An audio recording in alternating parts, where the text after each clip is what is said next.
Good afternoon students, this is Rajpal in front of you. और आज हम 9th क्लास में हैं।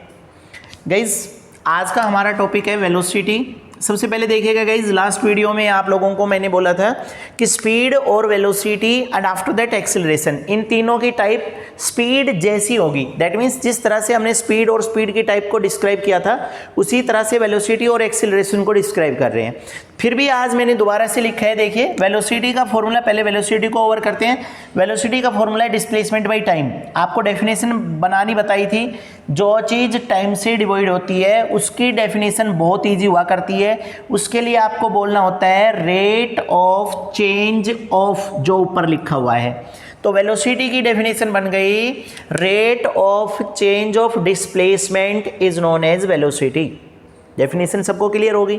उसके बाद बच्चा हम करते हैं, इसका फॉर्मूला भी यही आ गया। पहले फॉर्मूला दिया था, फिर डेफिनेशन निकल गई। अब हमारी यूनिट के लिए रोज आपको बोला जा रहा है यूनिट 2 में डिस्क्राइब होगी। एक तो यूनिट आपकी सीजीएस, एक एसआई। सीजीएस सिस्टम में डिस्प्लेसमेंट को मेजर करेंगे सेंटीमीटर में और टाइम को मेजर करेंगे सेकंड में। तो सीजीएस सिस्टम में हमारी वेलोसिटी की जो सीजीएस यूनिट है वो हो गई सेंटीमीटर पर सेकंड। और एसआई सिस्टम के अंदर डिस्प्लेसमेंट दूरी है तो मीटर में और टाइम फिर से सेकंड में। अब एसआई सिस्टम में ये होगी मीटर पर सेकंड। आप एक बात ध्यान रखें, कभी कभी बुक के अंदर ये चीज़ें ऐसी भी लिखी जाया करती हैं, सेंटीमीटर सेकंड -1। बच्चा -1 का मतलब वो चीज़ नीचे ही है, ये भी सेंटीमीटर पर सेकंड ही कहा है। उसके बाद देखो टाइप्स ऑफ वेलोसिटी को करते हैं। जैसा कल स्पीड का किया ना, सेम उसी तरह से है। यूनिफॉर्म स्पीड पढ़ी थी, uniform velocity. Non uniform speed, non uniform velocity. Average speed, average velocity.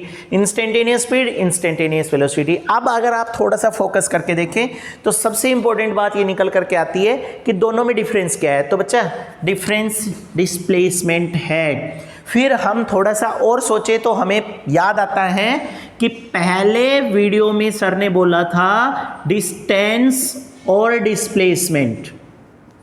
यहां पर एक मेजर डिफरेंस आया कि डिस्टेंस इज द स्केलर और this is the vector quantity. It means यहां आज भी क्लियर हो गया है कि स्पीड हमारी स्केलर है और वेलोसिटी हमारी वेक्टर है। याद रखने का एक और इजी तरीका दे देते हैं guys, S to S and V to V।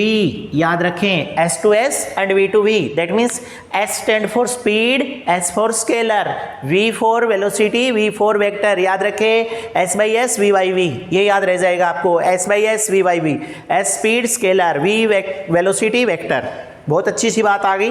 इसका मतलब ये कंसेप्ट क्लियर है कि वेलोसिटी के बारे में जो कुछ भी पढ़ेंगे सारी चीज़ें वेक्टर हैं। क्यों? क्योंकि डिस्प्लेसमेंट आ गया, डिस्प्लेसमेंट वेक्टर है, और जब डिस्प्लेसमेंट वेक्टर है तो वेलोसिटी भी वेक्टर आएगी। गाइज यूनिफॉर्म वेलोसिटी फॉर्मूला है equal displacement by equal time. That means body travel equal displacement in equal interval of time is called as uniform velocity. Unit same रहेंगी। Non uniform velocity, if body cover unequal displacement in equal interval of time. वही फिर आ जाता है straight market road. Guys कल तक हम बोलते थे बिजी मार्केट रोड, आज भी बिजी मार्केट रोड है, बट कंडीशन बोल दी गई है ए बिजी स्ट्रेट मार्केट रोड। मतलब मार्केट का रोड बिजी है बट सीधा सीधा रास्ता है, क्योंकि डिस्प्लेसमेंट इनिशियल और फाइनल पॉइंट के बीच में आएगा। After that average velocity, total displacement traveled by the body in total time taken is called as average velocity। Instantaneous, जब भी हम instantaneous बोलते हैं हिंदी में इसको उस पर्टिकुलर टाइम पे कहा जाता है 8:40 और 10 सेकेंड। That means displacement covered by the body at a particular time is called as instantaneous velocity. गई जैसा स्पीड था उसी तरह की वेलोसिटी थी। सेम तीसरा फैक्टर भी इसी तरह का है, एक्सीलरेशन। एक्सीलरेशन का फॉर्मूला हमारे पास है velocity by time. Definition easily सामने आपके, rate of change of velocity is known as acceleration. अब यूनिट निकालनी है तो वेलोसिटी की यूनिट तो देखो सेंटीमीटर पर सेकंड हो गई, और ये टाइम नीचे और आ गया, और ये टाइम किस में आएगा? सेकंड में।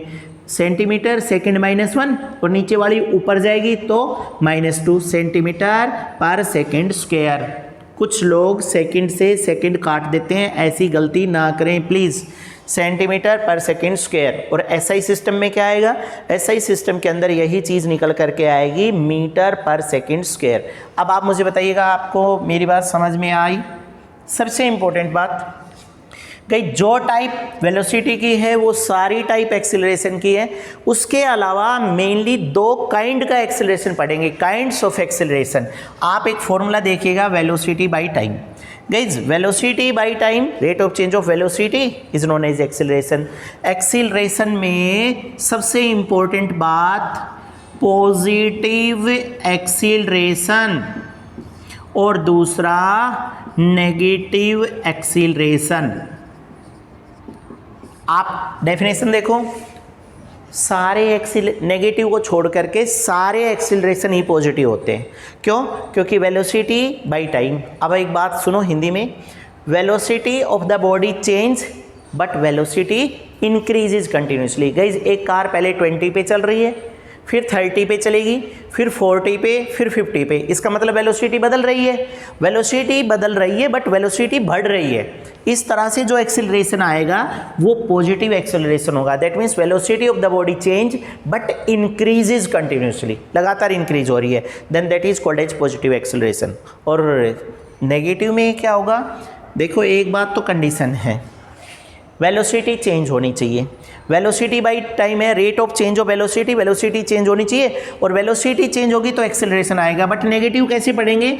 Velocity of the body change but decreases continuously. That means पहले गाड़ी आपकी 80 km/h से चल रही है, फिर 70 पे आ जाए, फिर 60 पे आ जाए, फिर 40 पे आ जाए लगातार, then that is the negative acceleration. One thing each and every one please keep in mind, हम सब एक बात को ध्यान रखेंगे, नेगेटिव एक्सीलरेशन के रिजल्ट से हमेशा बॉडी रुक जाएगी। क्यों? क्योंकि नेगेटिव एक्सीलरेशन अराइज ही तब होगा जब आपको किसी न्यूमेरिकल की स्टेटमेंट में सुनने को मिलेगा, driver start to press the brake pedal, driver apply the brakes. जब ब्रेक लगाए जाएंगे तो गाइस ऑब्वियसली जब ब्रेक लगेंगे तो वेलोसिटी क्या होगी? डिक्रीज होती जाएगी। और वेलोसिटी डिक्रीज हो रही है तो वेलोसिटी चेंज हो रही है, और अगर वेलोसिटी चेंज हो रही है तो नेगेटिव एक्सेलरेशन आएगा। अब बताइएगा, ये बात समझ आ गई आप लोगों को? अगर फिर भी कोई प्रॉब्लम हो तो गाइज आप कमेंट बॉक्स में लिखिएगा प्लीज़। Thank you.